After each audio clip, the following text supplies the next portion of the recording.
Une dette écrasante. Une veuve désespérée. 2 enfants sur le point d'être vendus comme esclaves. Dans 2 Rois 4, nous découvrons l'une des séries de miracles les plus remarquables de l'Ancien Testament. Élisée, le prophète de Dieu, va démontrer que rien n'est impossible à l'Éternel.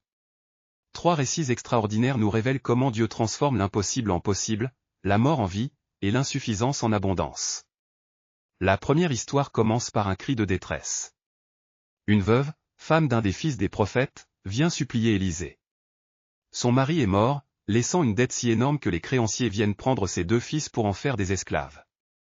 Dans la culture hébraïque, cette situation était légale mais tragique. Cette femme n'avait aucun recours humain, aucune protection sociale. Elle se trouve face à la perte complète, non seulement son mari, mais maintenant ses fils, son seul espoir d'avenir.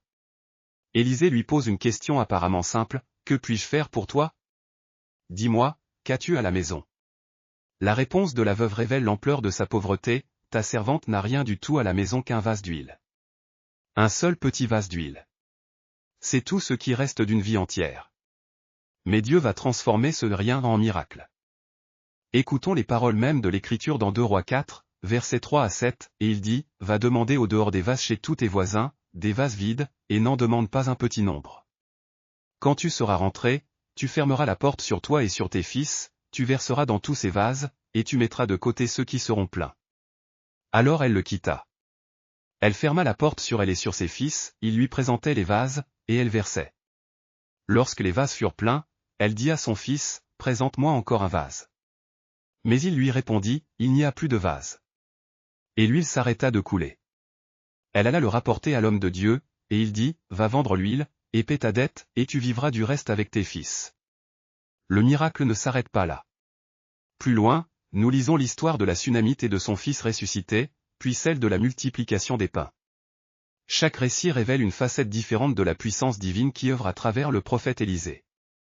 Plusieurs détails passent souvent inaperçus dans ces récits. Premièrement, cette veuve n'était pas n'importe quelle femme, elle était l'épouse d'un des fils des prophètes. Cela signifie qu'Élisée prenait soin de sa propre famille spirituelle. Les prophètes formaient une communauté, et Élisée assumait la responsabilité pastorale envers les familles de ceux qui servaient Dieu.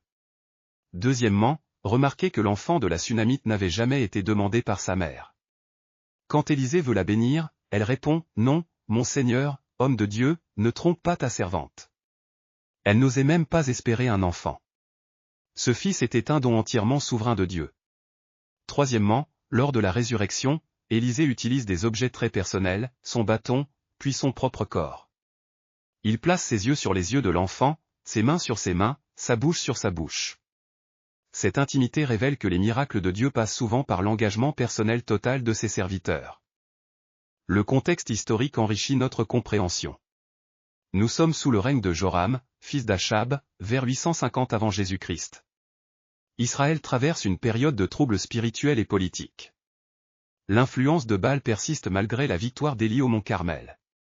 Dans ce contexte, les miracles d'Élisée démontrent que l'Éternel reste le seul vrai Dieu, capable de pourvoir aux besoins les plus désespérés. Culturellement, la situation de la veuve était particulièrement tragique. Sans protection masculine dans une société patriarcale, sans système social de soutien, elle était vouée à la misère. La loi permettait effectivement aux créanciers de prendre les enfants comme esclaves pour rembourser les dettes. Mais Dieu intervient par son prophète pour renverser cette injustice. L'huile qui se multiplie n'est pas un simple tour de magie, c'est une démonstration de la justice divine qui prend soin des opprimés. Même la création observe ces miracles avec émerveillement. Écoutons ce que pourraient se dire les témoins silencieux de ces événements extraordinaires. J'ai vu cette femme pleurer chaque jour près du puits. Ses larmes arrosaient la terre comme une pluie amère. Mais aujourd'hui, regardez. Elle rit, ses fils dansent. L'huile coulait comme si la terre elle-même donnait sa richesse. Que c'est beau de voir Dieu restaurer ce qui était brisé. Cette famille déchirée par la mort et la pauvreté retrouve l'espoir. Si seulement tous les humains comprenaient que leur Créateur ne les abandonne jamais. D'en haut, je vois la grandeur du plan divin. Ces miracles ne sont pas des événements isolés, il annonce celui qui viendra multiplier les pains pour des milliers, ressusciter les morts, et transformer l'eau en vin. Élisée préfigure le Christ. Ces récits parlent directement à nos situations impossibles d'aujourd'hui. Quand nous faisons face à des dettes écrasantes, à la maladie, à la mort, ou au manque de ressources, Dieu nous appelle à la même foi que ces personnages bibliques. La veuve aurait pu dire, un vase d'huile? À quoi cela sert-il face à une telle dette? Mais elle a obéi aux instructions d'Élisée. Elle a emprunté des vases, elle a fermé la porte, elle a commencé à verser. Notre rôle n'est pas de comprendre comment Dieu va agir, mais d'obéir à ce qu'il nous demande avec ce que nous avons. Peut-être que votre vase d'huile aujourd'hui, c'est un talent que vous pensez insuffisant, une petite somme d'argent, quelques heures libres, ou simplement votre disponibilité à servir. Dieu peut multiplier ce que vous lui apportez au-delà de toute attente. La Sunamite nous enseigne l'hospitalité désintéressée. Elle a servi Élisée sans rien attendre en retour. Parfois, nos plus grandes bénédictions viennent quand nous cessons de calculer et que nous donnons simplement par amour pour Dieu. Prions ensemble, Seigneur, comme cette veuve, nous venons à toi avec nos impossibilités humaines. Tu vois nos dettes, nos fardeaux, nos besoins désespérés.